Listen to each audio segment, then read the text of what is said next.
I had an interview yesterday that I was asked a hypothetical question.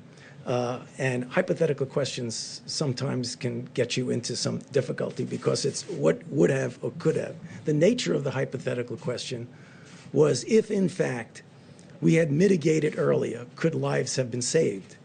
And the answer to my question was, as I always do, and I'm doing right now, perfectly honestly, say, yes. I mean, obviously, if mitigation helps, I've been up here many times telling you that mitigation works. So if mitigation works and you instigate it and you initiate it earlier, you will probably have saved more lives. If you initiated it later, you probably would have lost more lives. You initiated at a certain time. That was taken as a way that maybe somehow something was at fault here. So let me tell you from my experience, and I can only speak from my own experience, is that we had been talking before any meetings that we had about the pros and the cons, the effectiveness or not of strong mitigations. So discussions were going on mostly among the medical people about what that would mean.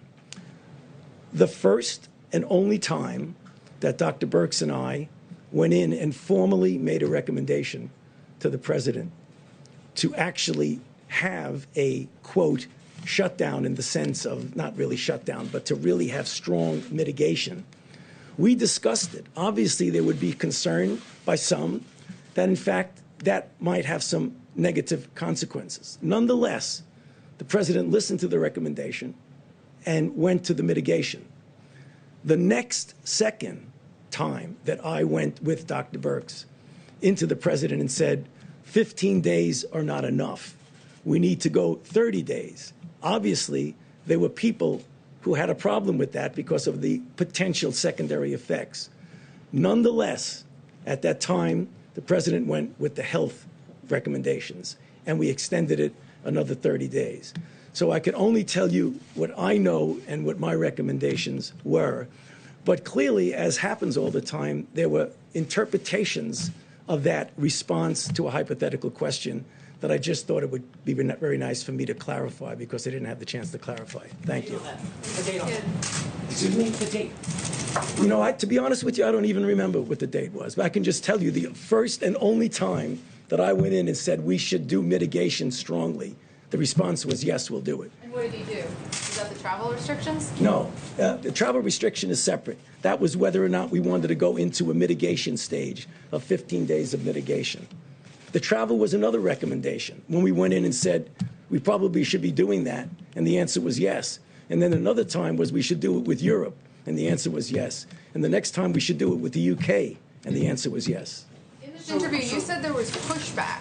Yeah. Where did that pushback come from? No, it wasn't, and that was the wrong choice of words. You know what it was? When people discuss, not necessarily in front of the president, when people discuss, they say, well, you know, this is going to have maybe a harmful effect on this or on that. So it was a poor choice of words. There wasn't anybody saying, no, you shouldn't do that. Are you doing this voluntarily, or did No, the president? I'm doing it. Everything I do is voluntarily. Please, don't even imply that.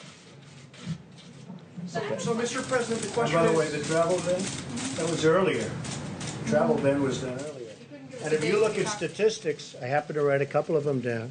If you look at statistics, so on January 6th, that's long before the dates you're talking about, there were, CDC issued a travel notice for Wuhan, China, a notice, before there was even a confirmed case of the virus in the United States. That's on January 6th. This is all documented because we have so much fake news. I like to document things. January 6th, long before the dates we're talking about, CDC issued travel notice to Wuhan, for Wuhan. On January 11th, we have 0 cases in the United States. 0. We don't have any cases. So there are no cases reported that we know of. This is January 11th. The CDC issued a level 1 travel notice for health, while there were still no confirmed cases. So we had 0 cases. People want me to act.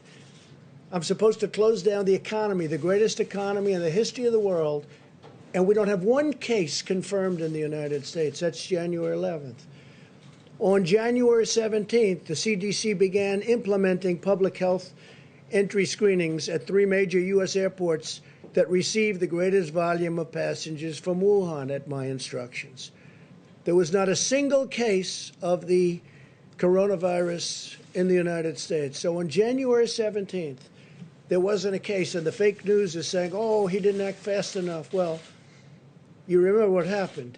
Because when I did act, I was criticized by Nancy Pelosi, by Sleepy Joe Biden. I was criticized by everybody. In fact, I was called xenophobic. I was asking Biden to please define that for me.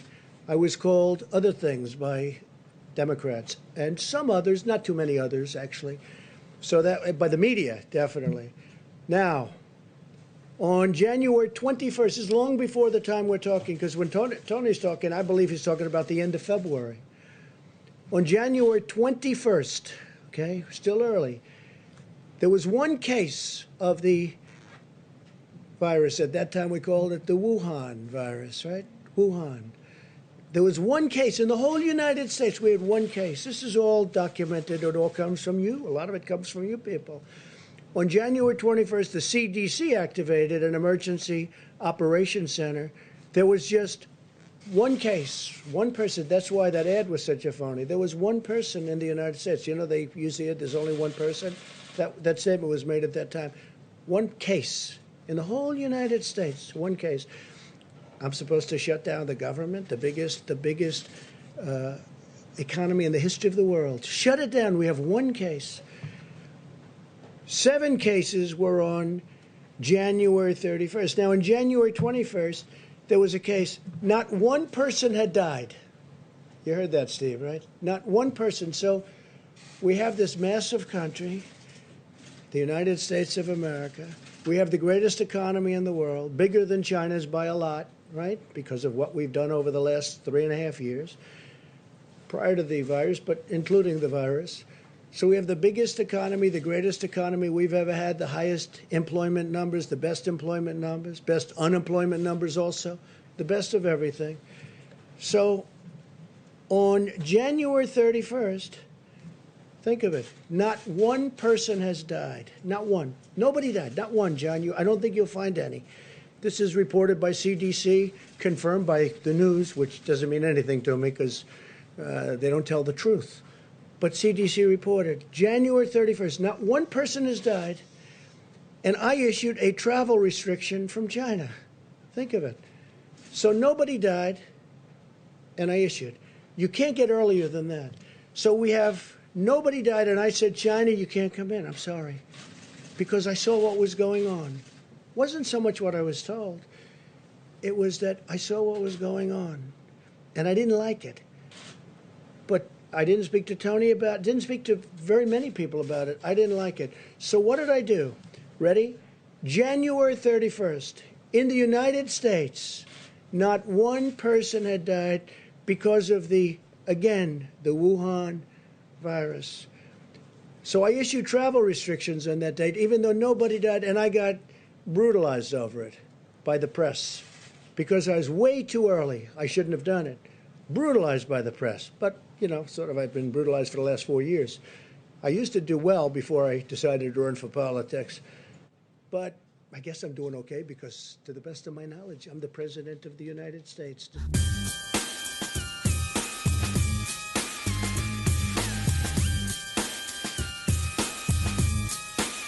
The things that are said. So then, first mandatory quarantine in more than 50 years, we did. First mandatory in 50 years. The same restrictions that the Democrats and the media called xenophobic. Now, Joe Biden said he's a racist. He called me a racist because I said we're shutting down entry from China. We're shutting it down. He called me xenophobic, and he called me a racist and other things. Since then, on a Friday night 2 weeks ago, Joe Biden issued a statement. It wasn't him. He didn't write it. I'm sure he doesn't even know that it was issued. But the people from his campaign, who are smart, people that write his little PR releases are pretty smart, reasonably good. Not the best, but they're not bad. But they issued a statement saying that Joe Biden agrees that that President Trump was right to close it down to China. Now, he did that. Now, he issued it on a Friday night. We've all heard about that, John, Friday nights, right? In fact, his was later Friday night than I ever released mine on Friday nights, okay? So he did it pretty late. I mean, like at 11 o'clock in the evening or something, it's pretty late. Anyway, so Joe Biden issued, and it's one of those things. But in February, Nancy Pelosi said we should come to Chinatown. This is late February. Come to Chinatown. We think it's very safe. Come here. Let's all have the big parade, Chinatown parade, probably referring to San Francisco. And that's it. But I took this action early. And so the story in the New York Times was a total fake. It's a fake newspaper, and they write fake stories. And someday, hopefully in 5 years when I'm not here, those papers are all going out of business because nobody's going to want to read them. But now they like them because they write about me. Now, with that, I have a couple of we have a few clips that we're just going to put up. We could turn the lights a little bit lower. I think you'll find them interesting. And then we'll answer some questions. I'll ask you some questions because you're so guilty, but forget it. But most importantly, we're going to get back onto the reason we're here, which is the success we're having. Okay? Please, you could put it on. Thank you. People should be more concerned right now with the flu in this country. A lot of people are concerned about the coronavirus because they're hearing a lot of news about it right now. But the reality is, comparing it to the flu, for example, it's not even close to being at that stage. What if it is worse?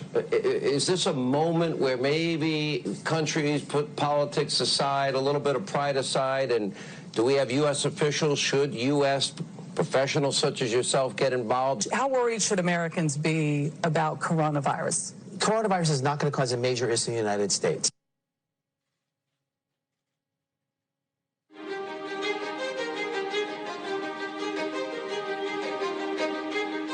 Well, we've asked them to accelerate whatever they're doing in terms of a vaccine. We will be suspending all travel from Europe to the United States for the next 30 days. To unleash the full power of the federal government in this effort today, I am officially declaring a national emergency. Medicare patients can now visit any doctor by phone or video conference at no additional cost. The first 1 million masks will be available immediately.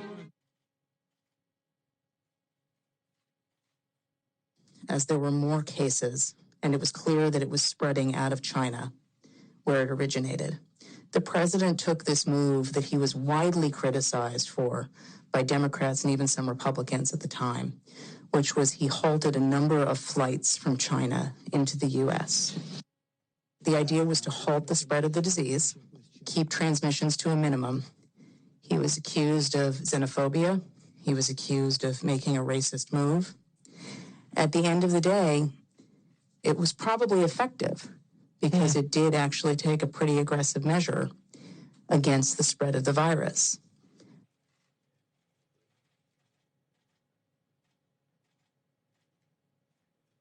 His team is on it. They've been responsive late at night, early in the morning, and they've thus far been doing everything that they can do, and I want to say thank you, and I want to say that I appreciate it. He returns calls. He reaches out.